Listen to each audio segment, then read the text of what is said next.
Baik pemirsa, kita lanjutkan. Saya ke Bang Arinov. Bang Arinov, ini kan banyak harapan masyarakat, terutama juga fasilitas yang selama ini diterima. Bagaimana nasibnya? Termasuk juga janji yang baru. Salah satunya adalah pemilikan rumah dengan DP 0 rupiah. Apa yang mesti dijawab soal harapan masyarakat ini di pemimpin baru? Menurut saya kembali ke ini aja. Kebijakan yang dibuat oleh pemimpin dan timnya itu adalah ukurannya adalah mana yang paling besar manfaatnya. Ya, mana yang paling bermanfaat buat masyarakat. Itu yang diteruskan? Ya, prinsip itu prinsipnya. Jadi kalau ada dari pemimpin sebelumnya itu memang sudah itu yang terbaik, ya teruskan. Kalau ada yang bisa direvisi, revisi. Kalau memang bisa menunjukkan mana yang akan lebih besar manfaatnya. Ya. Kemudian saya juga tadi maksud saya mengatakan begini. Apa yang dijanjikan pada saat kampanye itu dan menghasilkan suara itu belum tentu final. Ya, termasuk soal yang 0% 0 rupiah itu. Ya, karena persoalannya bukan di situ kalau soal isu perumahan di Jakarta ini. Persoalannya adalah bagaimana membangun rumah susun sebanyak-banyaknya. Ya, kalau kemarin bisa kurang lancar, bagaimana supaya lancar? Bukan menjanjikan yang 0%, tapi kalau 0% kemudian nanti yang yang ini kan lahan lebih murah di pinggir. Itu udah salah secara konsep perkotaan. Karena kita kalau tinggal di kota, kalau mau kota itu efisien, transportasinya lancar, mayoritas orang harus tinggal di rumah susun. Ya, maka isunya adalah bagaimana mewujudkan rumah susun sebanyak-banyaknya di Jakarta. Ya soal nanti 0%, 5%, 2,5%, itu soal berikutnya. Yang berikutnya. Ya ini janji yang salah menurut saya. Anda katakan ini janji yang salah? Janji yang salah, karena substansinya. Tapi ini janji yang juga salah satu yang membuat kemenangan Anies. Ya itulah gunanya pemimpin. Begitu dia terpilih, kalau dia kaji lagi itu janjinya atau diuji lagi, uji pakar, uji sahih, dan ternyata perlu dikoreksi, jangan takut-takut. Kenapa Anda bilang ini janji yang salah? Ya, substansinya apa? 0%, 5%. Apakah itu menjamin akan mensejahterakan masyarakat, membuat hasil yang optimal, manfaat yang optimal? Enggak. Oke, kayaknya biar Bang Zar jawab dulu. Ini kayaknya agak keras nih janji yang salah nih. Sementara banyak yang ngarep ini soal DP rumah. Iya, bagaimana? Saya Anjuran. mendengar ketika itu dijanjikan, lalu nampak langkah berikutnya, nanti rumah tapak loh. Larinya kok ke rumah tapak?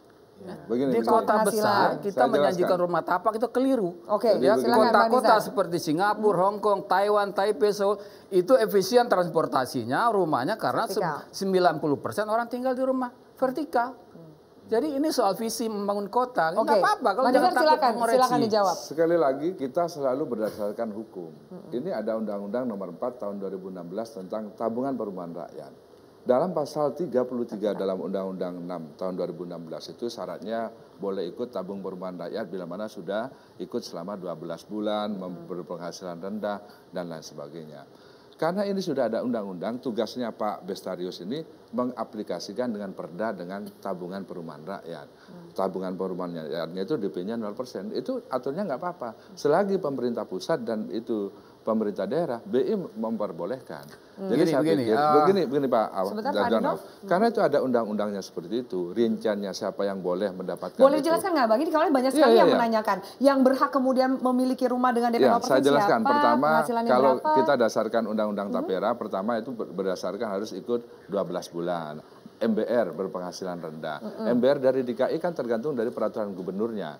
Apakah 7 juta di bawah, apa 7 juta di atas. Kemudian dia harus juga mengikuti terhadap program tabungan itu. Apakah itu dibangun berupa rumah susun, apa rumah tapak, itu lain lagi. Nanti perdana nanti. Yang penting 0%-nya dulu. Yang penting 0%-nya dulu. Kepastian hukum, kejelasan hukum, ketegasan hukum itu adalah satu hal. Sinkronisasi hukum juga termasuk di situ. Itu pun kalau menurut kita perlu kita koreksi, sinkronisasinya apa kita koreksi, ya. Tapi substansi kebijakan adalah dia untuk apa kebijakan itu dibuat, apa manfaatnya, apa sasarannya. Karena ada kebutuhannya Pak. Ya, kebutuhan yang tepat yang mana, ya, mana yang lebih tepat itu. Kalau misalnya kita jamin 0%, tapi kalau harga makin tinggi, makin tidak terkejar oleh upah minimum regional atau ini.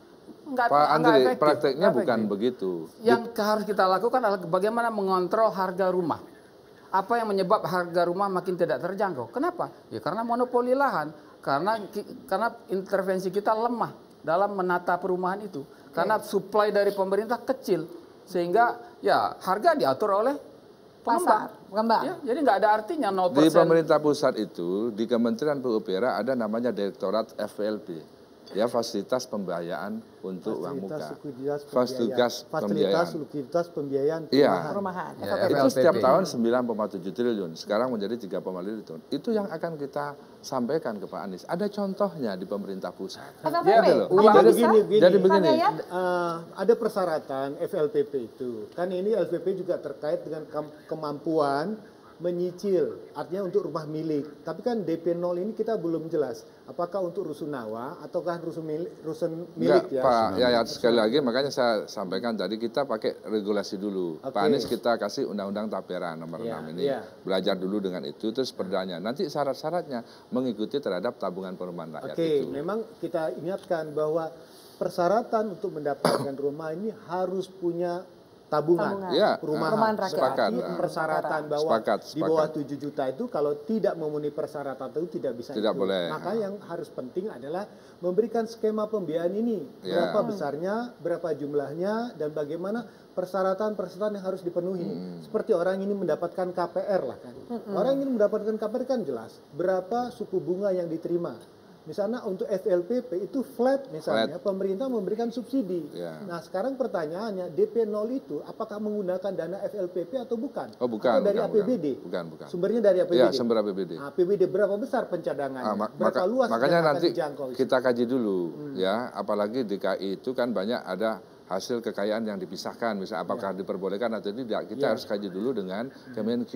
Artinya yang tercover di APBD 70 triliun itu, apakah gubernur terpilih itu boleh menggunakan terhadap dana APBD ini? Ini yang kita kaji. DPRD? Saya Ini kira anggaran begini. urusannya sama DPRD juga. Saya kira begini, saya juga di Badan Anggaran ya. Cita-cita 0 rupiah ini adalah satu cita-cita yang baik sebetulnya. Kita patut memberikan apresiasi, namun pada kondisi kekinian ini perlu didalami gitu. Sumbernya dari mana gitu. Ketika kita belah kemudian anggaran itu untuk berapa? Saya belum lihat RPJMD-nya. Ya, kalau tadi sudah langsung ke KUA PPAS, maka sebetulnya rencana pembangunan jangka menengah daerah adalah implementasi daripada janji kampanye yang dimasukkan yang harus dituntaskan dalam jangka waktu tertentu per tahun pencapaiannya berapa. Baru diterjemahkan kepada rencana kerja pemerintah daerah. Baru masuk kepada KUA ke PPAS. Saya sarankan kepada Pak Gubernur supaya tidak terjadi kegaduhan. Ya, pada saat Anda lihat pembahasan ada anggaran. potensinya itu? Ada. Kegaduhan? Supaya tidak terjadi kegaduhan, saya minta tolong benar. Pada saat dia mau masuk ke RKPD, coba kita diinfo. Karena kita yang tahu ini mappingnya ini segini loh.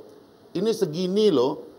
Itunya kita yang Ya, itu kan paham. tugasnya Ya, DPRD. artinya jangan nanti Pak Gubernur, oke lah, bukalah komunikasi dengan kita supaya kita memberikan pemahaman juga kepada beliau. Jangan cuma dari timnya saja, tapi yang dari praktisi Makanya, Pak Dewan ini Besta, juga dikasih lihat. Ini menjawab pertanyaan semua orang. Gini. Jadi sebenarnya mungkin nggak sih gitu loh dengan janji kampanye ini kan karena juga banyak sekali pihak yang itu berharap. mungkin saja, tetapi menjadi semu. Arti 0% itu, kalau dia diambil misalnya dari subsidi yang begitu besar, itu sama saja mengambil hak untuk program yang lain, hak untuk kelompok-kelompok sosial yang lain, hak untuk sektor yang lain.